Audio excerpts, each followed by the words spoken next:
Very good evening, friends, and welcome to Defense Josh. Myself Anand Singh, and today we are going to discuss chapter 4th of NCERT, 7th class NCERT.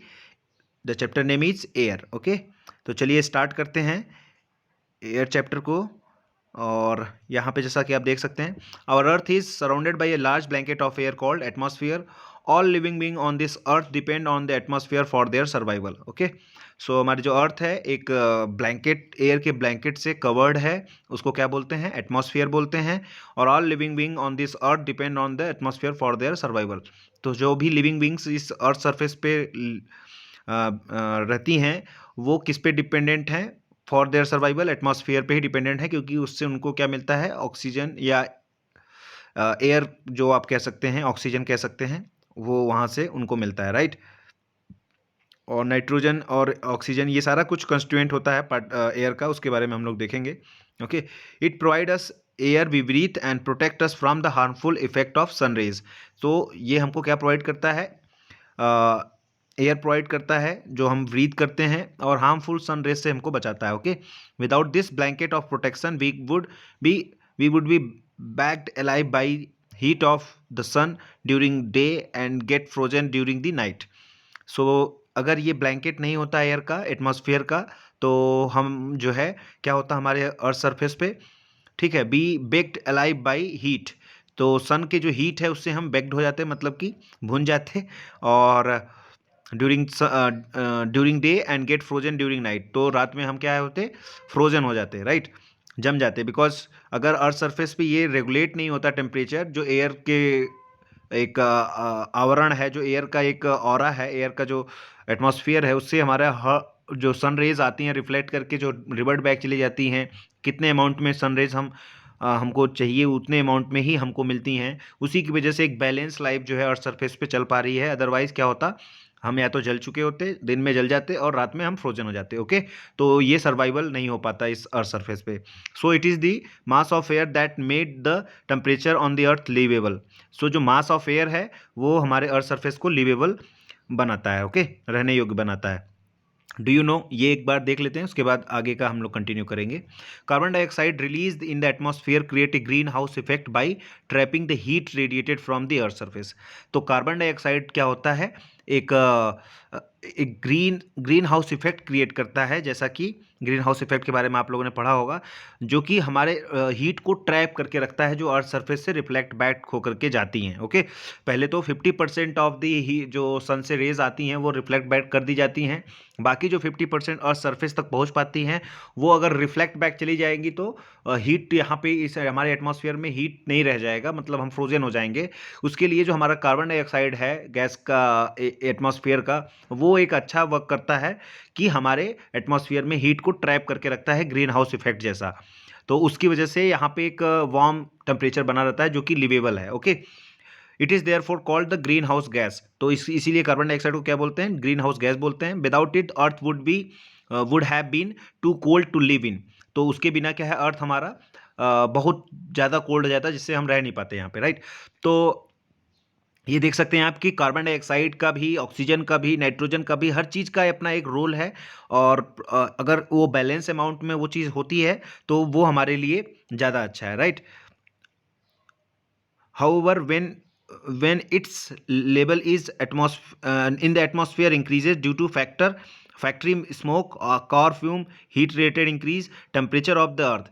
अगर इसका level increase कर जाता है तो क्या होता है कि कार्बन डाइऑक्साइड, तो उससे पोल्यूशन और वो हीट बढ़ जाएगा हमारे अर्थ सरफेस का, तो फिर वो क्लाइमेट चेंज और ये सारा कुछ प्रॉब्लम होगा, ग्लेशियर का मेल्टिंग और ये सारा कुछ। ओके, सो इसीलिए ये पोल्यूशन जो होता है, जैसे कि, क्योंकि ये बैलेंस फॉर्म में जब तक रहेगा तब तक कोई प्रॉब्लम नहीं है। अदरवाइज जब बैलेंस बिगड़ जाता है तभी प्रॉब्लम स्टार्ट होती है। बैलेंस हो रहना है ज़्यादा ज़रूरी है, ठीक है।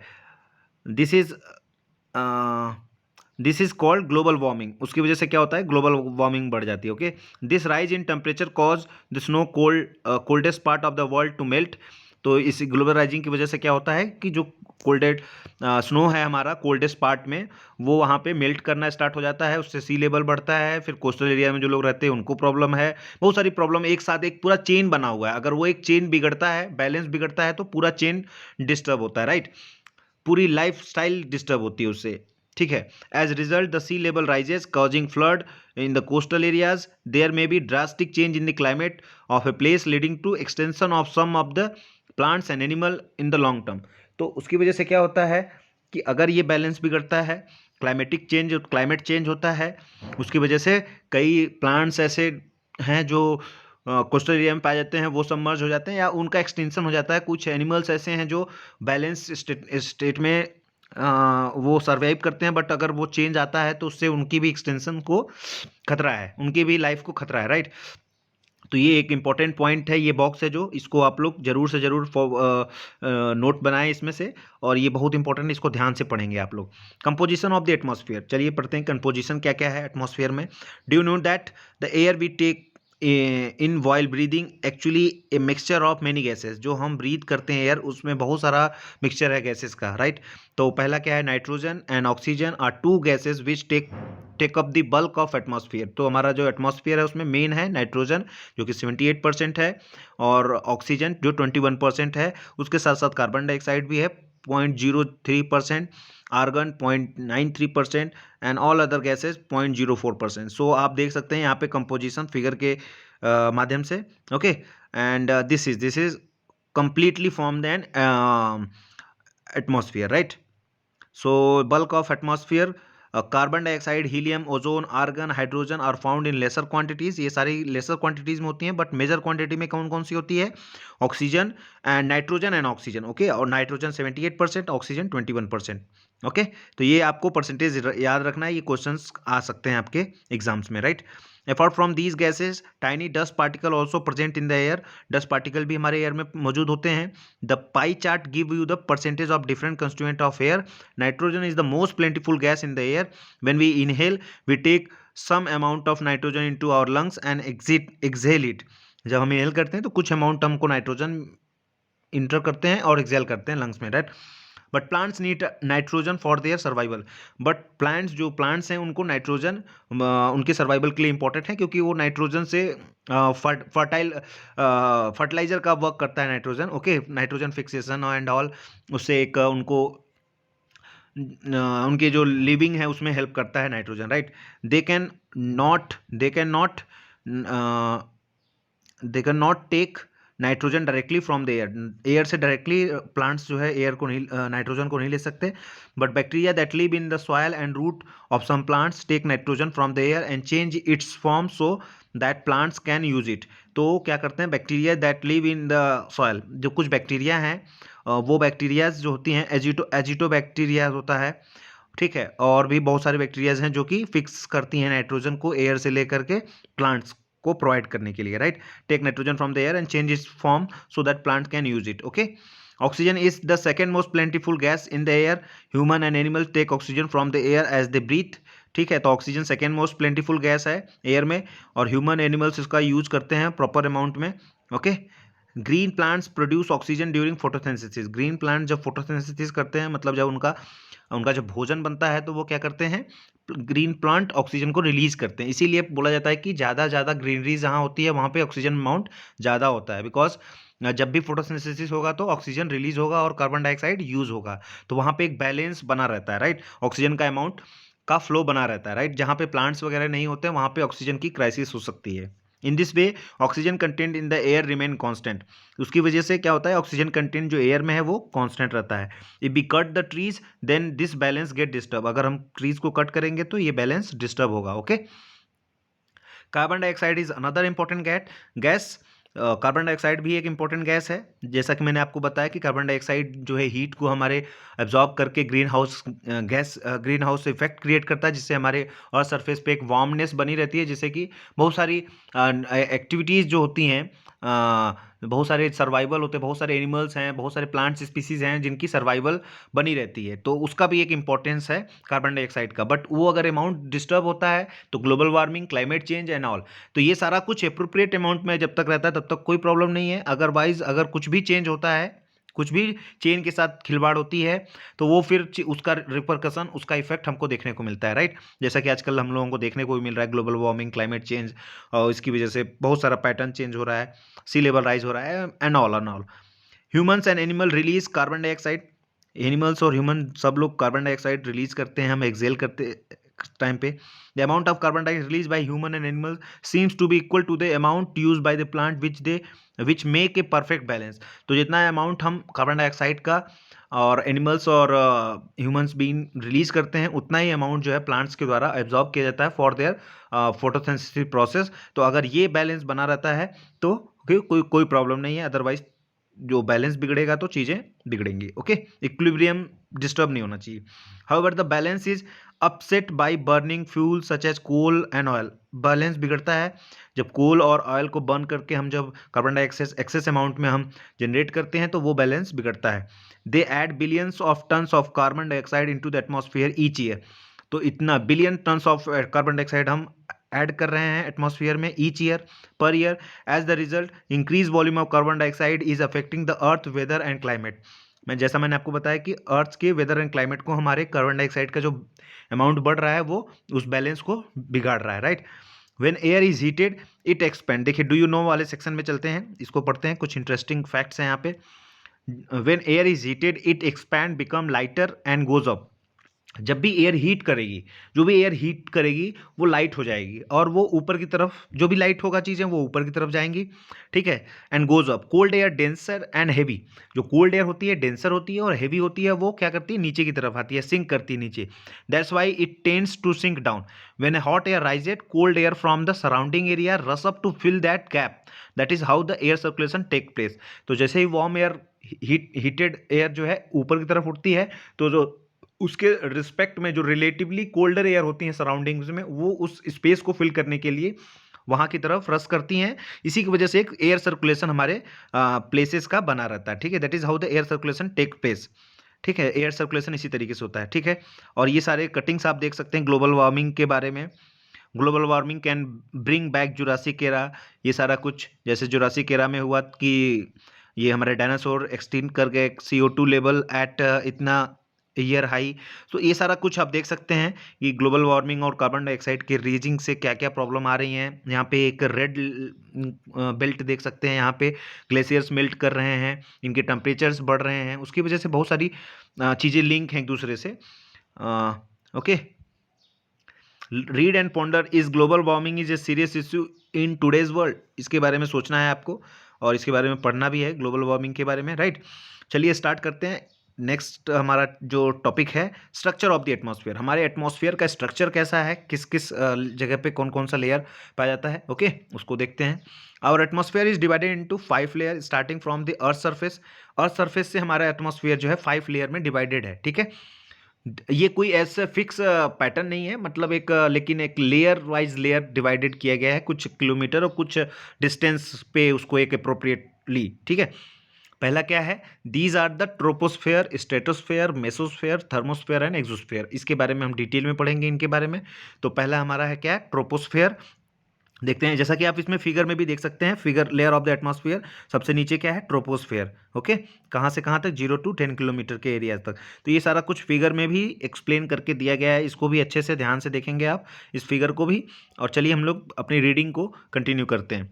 Troposphere, this layer is the most important layer of the atmosphere. Its average height is 13 kilometre. The air we breathe exist here. तो इसका एवरेज हाइट कितनी है, एग्जैक्टली कोई नहीं होता, 13 किलोमीटर तक इसका एवरेज हाइट है। The air we breathe exist here.